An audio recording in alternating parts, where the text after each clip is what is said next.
In this video, I'm going to be talking about the order of conception and how the trauma is connected with it, and the trauma that we are searching in mental health, and saying that any disease happens when something unexpected, dramatic, isolating happens, could be coming down from a lineage, could be coming down from our birth order, even without we experiencing a trauma.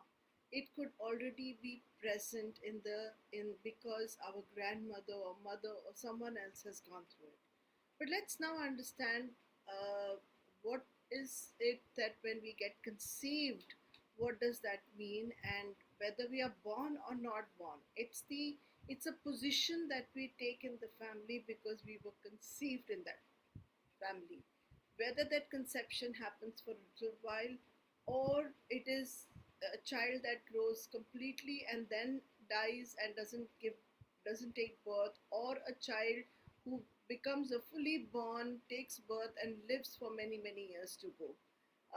The first part of the the birth is starting from a conception, and from there is what we will position the children and look at it. To make this idea more interesting and to bring it to you more with precision and clarity, I will quote about three different cases so that you can look at it and say and connect with your stuff too. So before we begin further, I would say most of us don't know how many brothers sisters we have. Yeah, most of us don't know how many brothers sisters we have, because they could be brothers and sisters conceived which may be never mentioned. um, they could be that our mom went through miscarriages or abortions. She never spoke about it because it is not customary that the mother will sit down with her child and say, hey, you know what, I went through an abortion or I went through miscarriage. Even today, it's a hush hush, it's something that's hidden. So I would urge, before you start calculating with the what I'm going to be explaining over here, and the reference is given down from where I have taken. This is a method that is used in systematic constellation, and in which your order in which you came or got conceived is far more important. So let's understand this further. The first position, yes, the first position, that is the first conceived child, always looks at the father and his conflicts. So I want, first of all of you to write down how many of you are there, because I'm the first child. Then I'm looking at the conflicts of my father, and most of my life will go in trying to resolve the conflicts that he carried and he could not resolve or could not bring about solutions for them. Second child will carry the conflicts from her mother. So if you're a second child, pause here and look. Second conceived child, not second birth. If you're a second conceived child, have a look if there are things that are happening in your life which are similar to what happened in your mother's life. Excellent. The third conceived child looks at the partnership of mom and dad. That is their marriage, their partnership, whether the partnership is great, bad, ugly. It's looking at the connection of mom and dad together. Wonderful. So if I was to look at myself, like I said, I am the firstborn. I am looking at my father. My father was a second born. He is looking at his mother.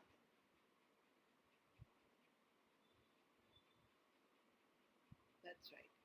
And so, if his mother did not feel many things, he will not feel it. And ultimately, I will be carrying the conflicts not just from my father, but also from my grandmother from my father's side. That's his mother. and I will need to look over there what is it that she has not felt okay about.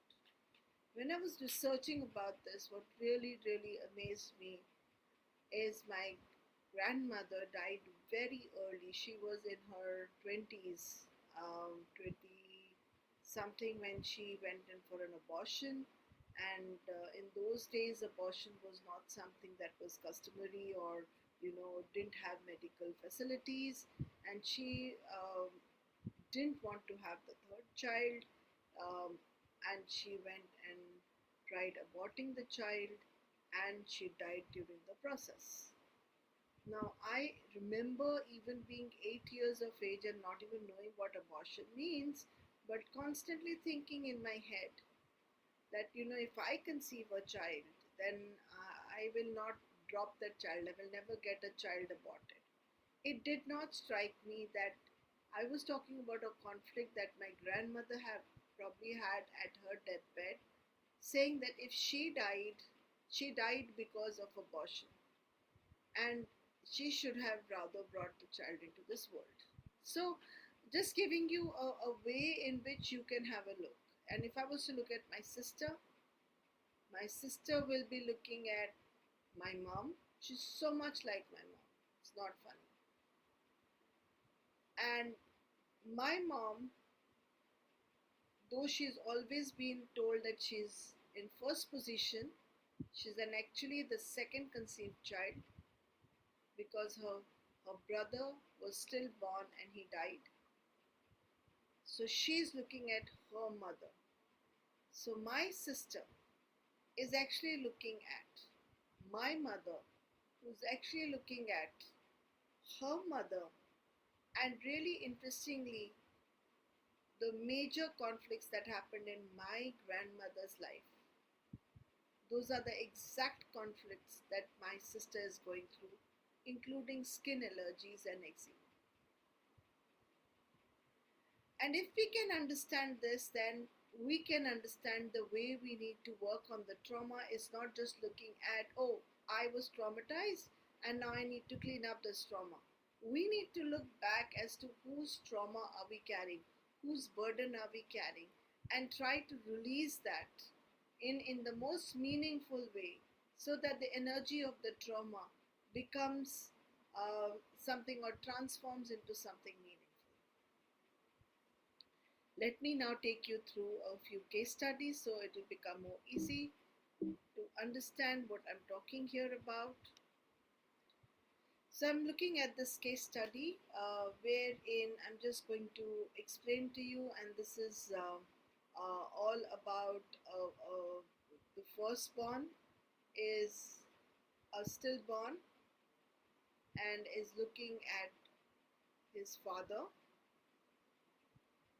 Second born is a girl who's looking at her mother. That's my mother. Third born is my mother's sister, who is looking at my grandfather and grandmother.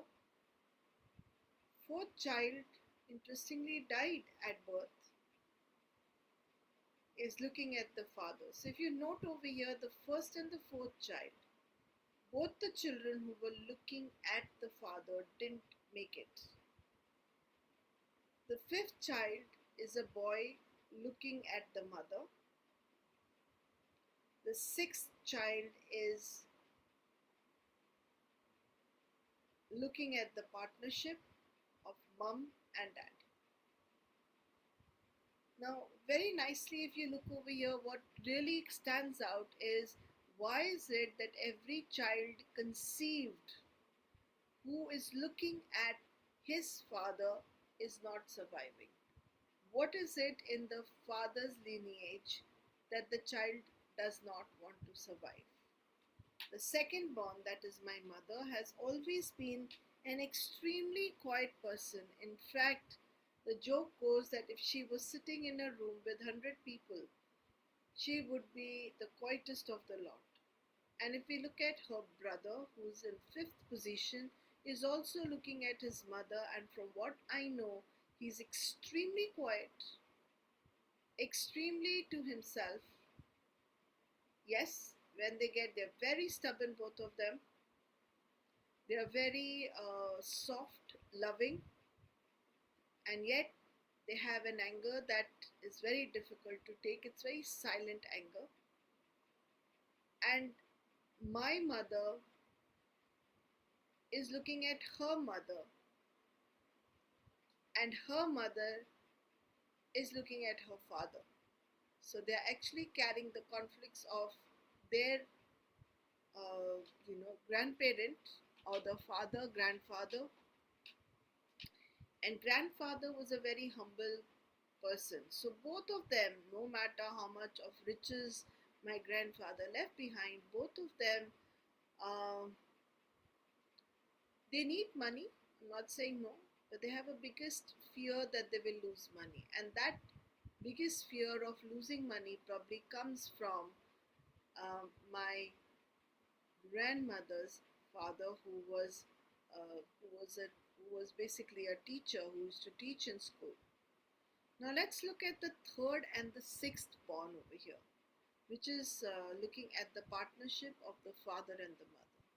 The third born was born just around when the independence was happening, and she really was inside the mother's womb when I remember being told later in the day that my grandmother used to be very obese. My grandfather lovingly teased her and said, if war happens, if something happens, I think it wasn't around the independence, it was around the time that the wars were going on. And my grandfather probably told her that, told my grandmother that if the war happens and we have to run, you are so fat that you will not be able to run. Now, what's interesting, my this aunt actually was the first person in their city, which is in north of India, to drive a car, and her daughter is again the second born, uh, who is basically looking at her mother and is also very, very good at driving a car. And it's about escaping, it's about the answer. In fact, she was born in the car. It's about being able to escape in a vehicle, is because my grandfather at that time lovingly told my grandmother, and in the partnership, how will you run? I will run with all my children, but you will be left behind with this child inside the womb. It becomes extremely interesting and intriguing when you start looking at the links and start saying, oh my god, this is just about amazing. The sixth one is a girl who looks who's very pretty.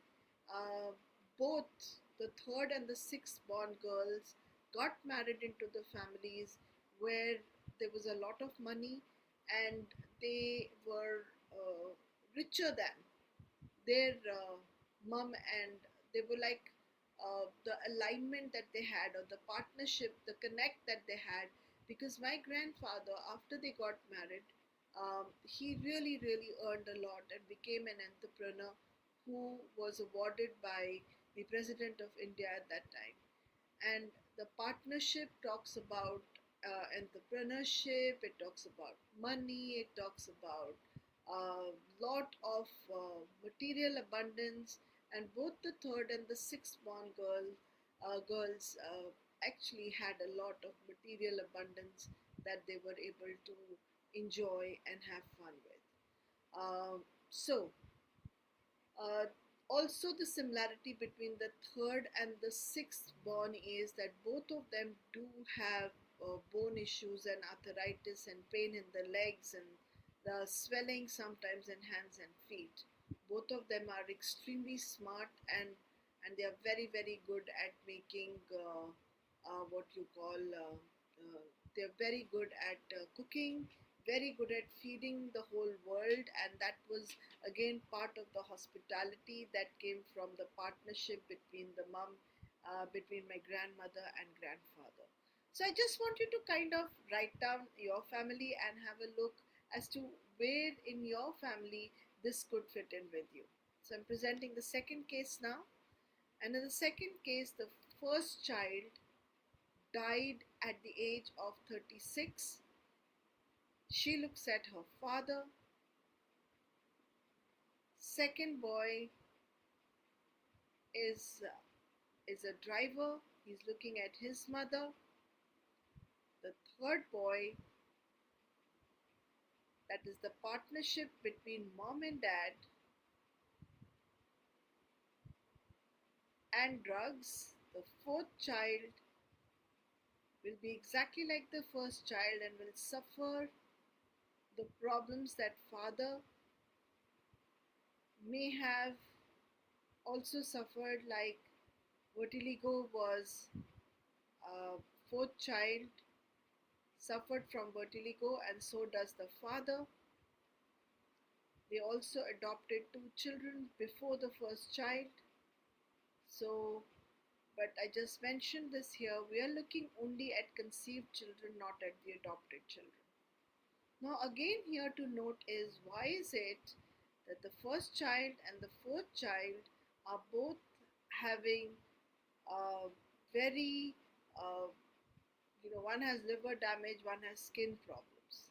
The third child, which is the partnership, again talks about is not really um,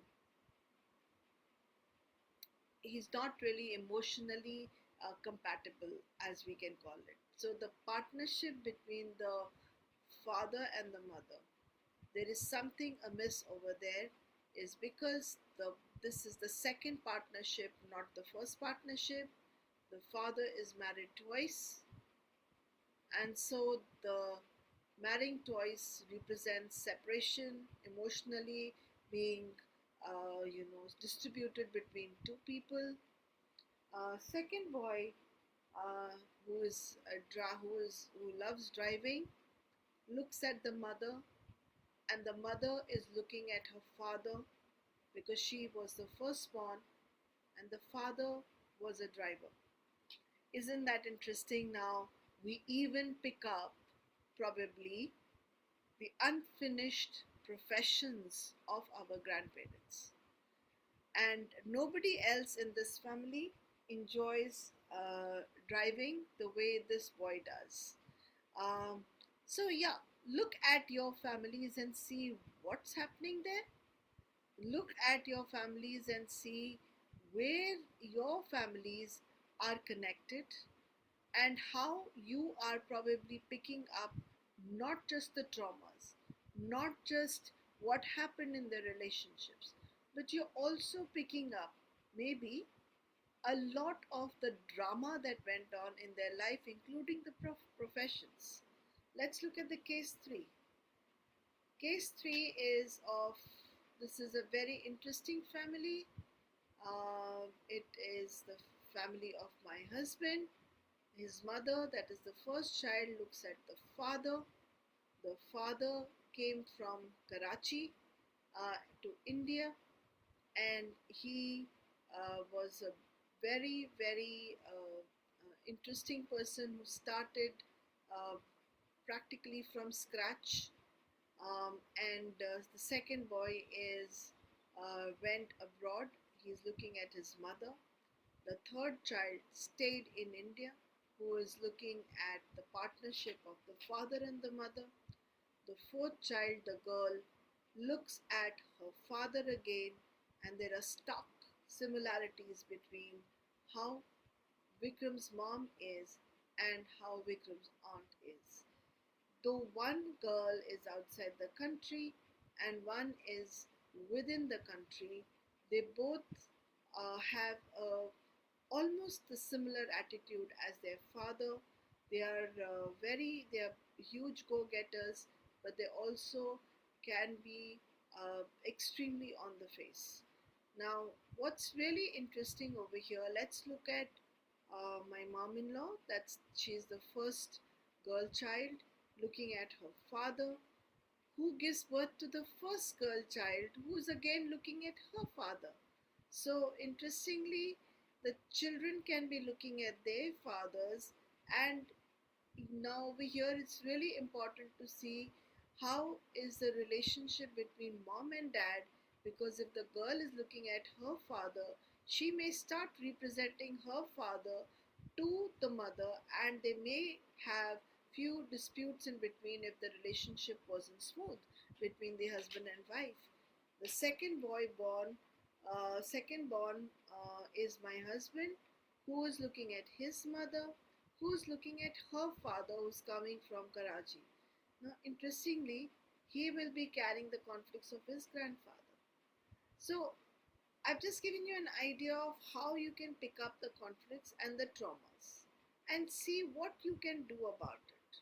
Because if we can work on unfinished business that our ancestors had, and if we can move ahead and create something meaningful there, I believe that the healing that will happen or the peace that will be achieved in the lineage would be beyond our own comprehension.